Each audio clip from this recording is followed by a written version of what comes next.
guys. So, I want to say I had a long week, but in reality, I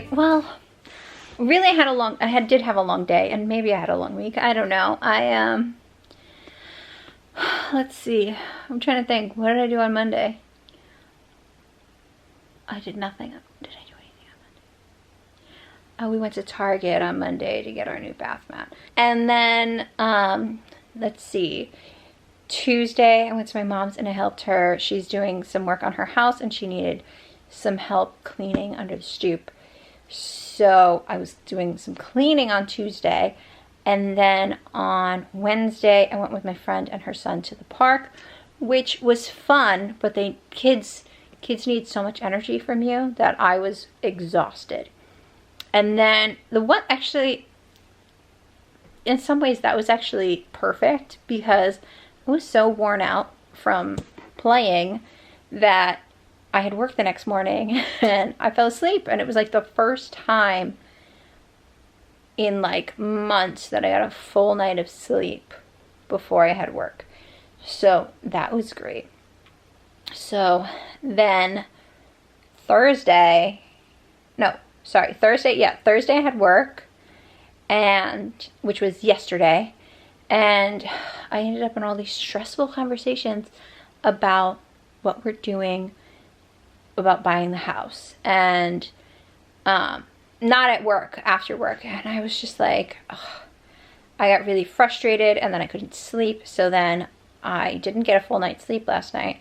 I woke up, I went to work. I got there and I was looking at the schedule and I was like, this doesn't look right. Only to find out that I hadn't noticed on the schedule when they sent it out last week that they had changed my shift from a start time at 7 to a start time at 8. So I was there over an hour early. So I basically sat around for an hour and then did 9 hours of work. So I was at work for 10 hours, and then I left at 5, and then I sat in rush hour traffic. So it's been like, in terms of like energy, just a very draining energy-wise week. Whether it was positively drained or negatively drained, I had some positively drained energy and I had some negatively drained energy. I would say I didn't mind helping my mom with the stoop. It was a good day, and I had fun with my friend and her son at the park, so that was a good day. I would say the other days weren't so great, and Monday wasn't really bad either. Monday was just Monday. But if you saw by now my FabFitFun box, I got a discount code for Bright Cellars, and I thought, I'm not going to use this. What do I need this for? And then I was like, you know what? Let me just see. Let me see how much it costs. I now have a box from Bright Cellars. I don't really drink wine, so my thought process was, it was like $57 or something for 6 bottles of wine, and I was like, the holidays are coming up. I can just buy a box of wine, like box of bottles of wine, and then come the holidays, I don't have to buy any. So that's where I'm at with this. It seems like a small box for 6 full bottles of wine. So we'll see what this looks like once I get it open. But I do intend to gift these. I don't know flavor-wise what they're gonna be like. I'll read through them and see what, I don't know what the box is gonna like, if there's anything in it, what's going on. Like obviously, I mean like any detail, like pack, like, you know, sometimes like when you do boxes, I mean, I don't know boxes of wine, but like boxes, like subscription boxes, usually it has like a card or something that kind of describes what you've got. So maybe they have that. The interesting thing about this is because it's alcohol, apparently you need to give your ID and like it has to be signed for. So that's interesting. I wasn't here, so I'm curious to find out from whoever opened the door what exactly happened with that. How do I open this box is another question. Ah, I see. Okay, I'm gonna get this thing opened. I'm gonna just pause you guys for a sec because I haven't taken my address off the box and I don't really want to show people where I live. It says your wine experience has arrived. Open a bottle to celebrate. How to maximize your wine experience. Choose a bottle to try first. Pick something unfamiliar. It could be your new favorite. Rate your wines as you drink. The more you rate, the more precise your matches will be. I don't intend to keep doing this subscription because I'm not really buying them for me. But basically, got the cards with the information about the bottles. Wow, this is fancy. Okay. It looks so nice. I almost want to keep it. I don't know how I'm supposed to open this. I wanted to do like an unboxing. I'm having a difficult time because the box is heavy and also all the things kind of like just flop open. And I'm afraid I'm going to drop all of these bottles of wine on the floor. So I need to figure out another way to do this. I can move stuff off the coffee table and close the box for a sec.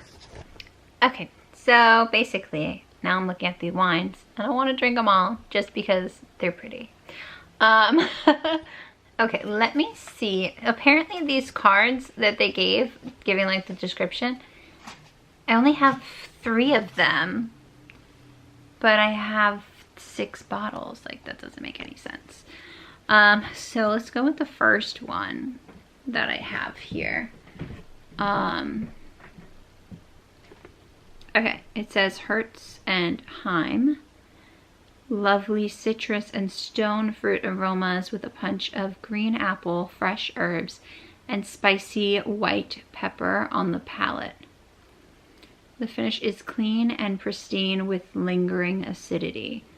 It is a 12.7% light alcohol content and light-bodied wine. And they even give you the serve temperature, which is insane. Pairing soft cheese, sushi, upscale hors d'oeuvres. Old world, cool climate, Austria. So that is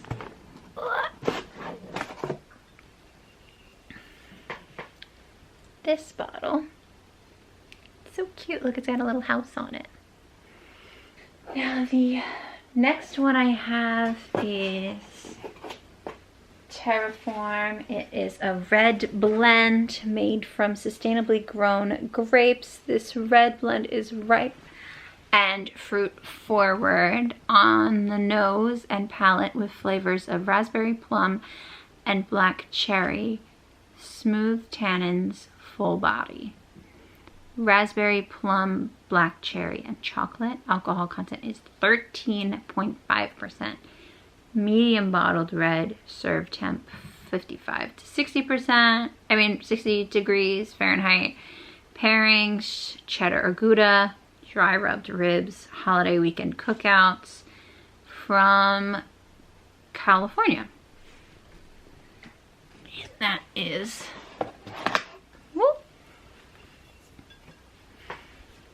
this bottle of wine. Like, they're all so pretty.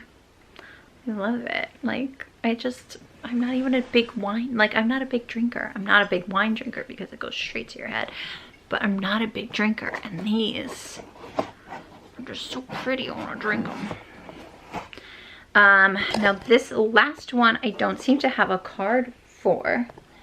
Almost like misplaced them. I'm not seeing them anywhere, so I don't know what that's about.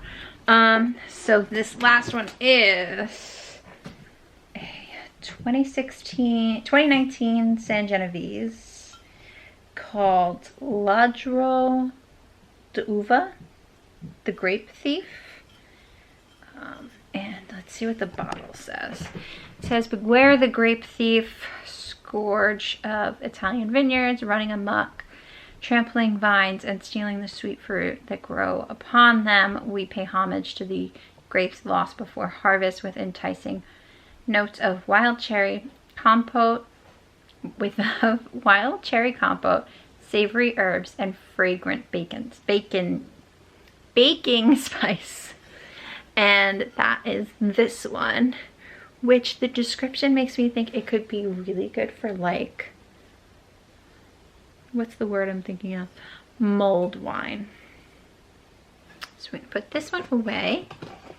And now I have to put you guys back down because in order to switch the levels on this, I need 2 hands. Okay, so the last card I have is for Acopio.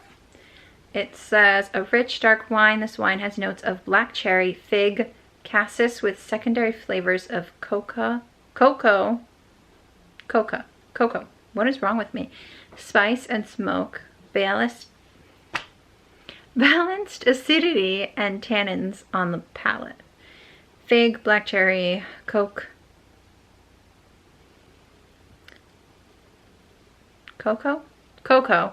and smoke.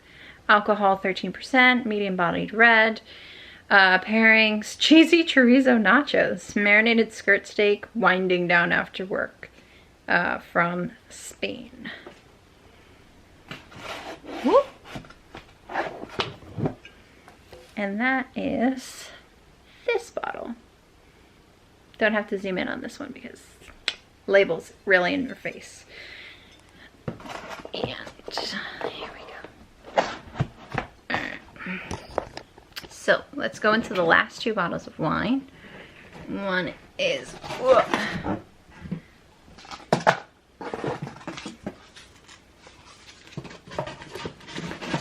there we go, the Latin Root.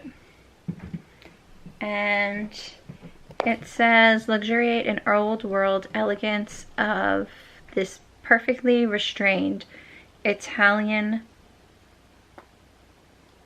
Colorado?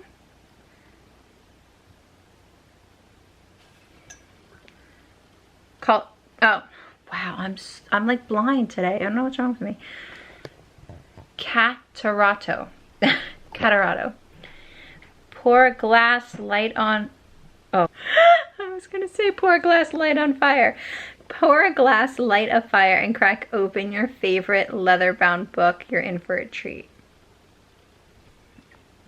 It makes me want to drink them. And this one's 12.9% alcohol content. These all seem really high. I mean, I don't drink wine, so maybe they're all around that high.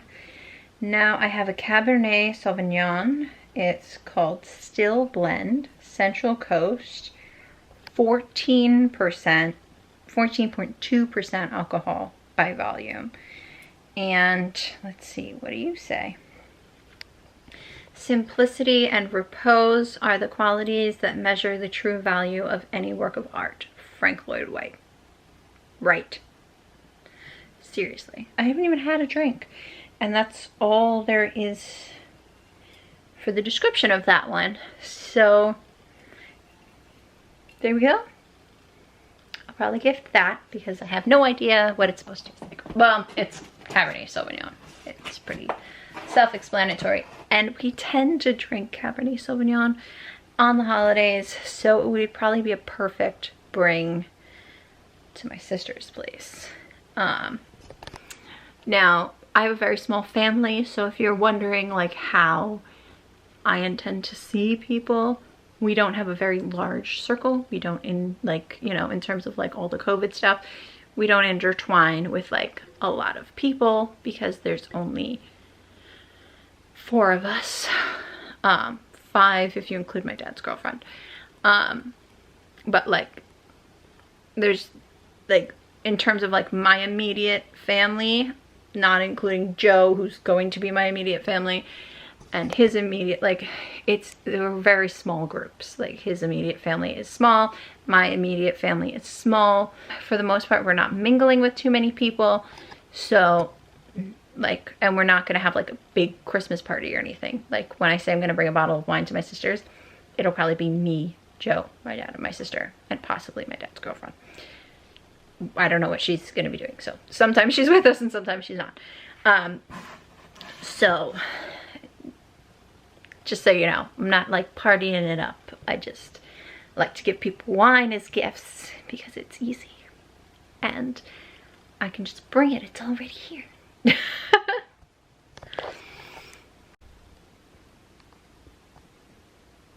Okay, so the last little bit I'm going to do is I'm going to read you this little booklet thing that they give you. It starts off with instructions onto how to use a corkscrew. I worked in restaurants. I don't need to know how to use a corkscrew. I'm pretty familiar. What else? It tells you your serving temperatures, which I did not know. Apparently a full red you're supposed to put in the freezer for 5 minutes. I thought you're supposed to serve it warm. And if that's the case, maybe that's why I haven't liked it in a long time. Storing your wine before opening. Bottles should be stored somewhere cool and dry. And I know that bottles need to be stored on their sides so that the cork doesn't dry out. So it just has like little instructions, which is cool. And basically that's the whole gist. Now I did, when I bought the box, intend to use like 1 or 2 bottles for me and Joe. Maybe do like a cheese and wine night. We haven't done that in a really long time. We still love doing it. After we came back from Puerto Rico, it was like a whole thing. It's kind of a running joke from us because some girl got really drunk at cheese and wine and was like in the restaurant later falling over a chair, like yelling about cheese and wine. So it's like a thing.